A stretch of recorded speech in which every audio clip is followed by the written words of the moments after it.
eɗen ɗo e Daka Mantala Joli hitande ujunnaje 2025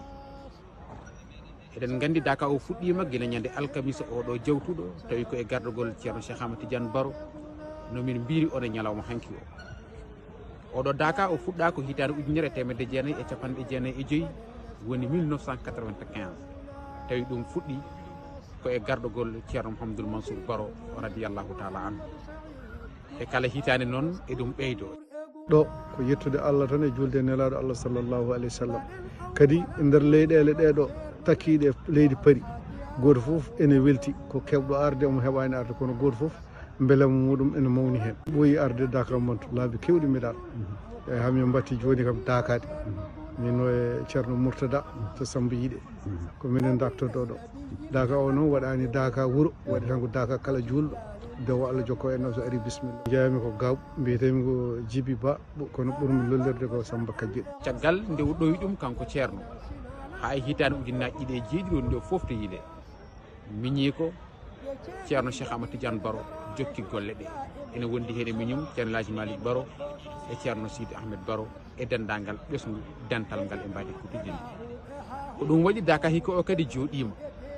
bandiraɓe julɓe gimmorima nokkuji ɗi foof ɗo e nder leydi France walla mbiyan ha e leyɗele goƴƴe takkiɗe e nder leydi ndi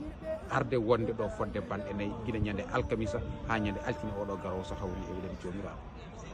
ina wayno noon keewal ngal a wawa wiide ko ni foti ina hen fulɓe ina hen kadi ɓe gona fulɓe tubakoɓe ha e safalɓe ha e leƴƴi goɗɗi ɗi ganduɗa ko leƴƴi ɓaleji foof en gaari fawride oɗo Daka so Daka wiyama noon eɗen gandi ko gollete e Daka ko e Daka no gollirteno ko noon Daka o woni e gollirede waktuji ɗi joyi yimɓeɓe ndendata ina julda ɗum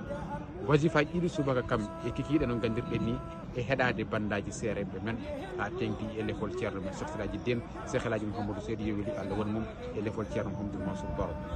ko ni wonira ɗo yimɓe foof ina gondi kadi e weltare mawde yimɓeɓe ina jiitodira e nder koye mumen ina gandodira e nder koye mumen kono kadi ina jottodira e nder koye mumen ɗum ko ɓeydade l'islam gueɗal gongal ngal ko deejre nde so tawi a naati e nokku o tawta ɗo ko deejre no fewi tabarakallah machallah a andat tigui ɓeɗo yimɓe ko nehaɓe e l'islam ko nehaɓe e ngal ɗo gueɗal woni no gonɗen e yirude ni so Allah jaaɓi noon Daka o ma o duumo ha ñande alet janggo o ma duwaw gadano o waɗe kala ɓe ganduɗa ko jogorɓe liggoyaɗe ngue leyɗele ko leyɗele golle on saaha duwane caggal mum duwa kuptinɗo ñande altine nde so hawri e welede jomiraɗo digu naftowo almudo kay ko ngol digu seren e mur e guna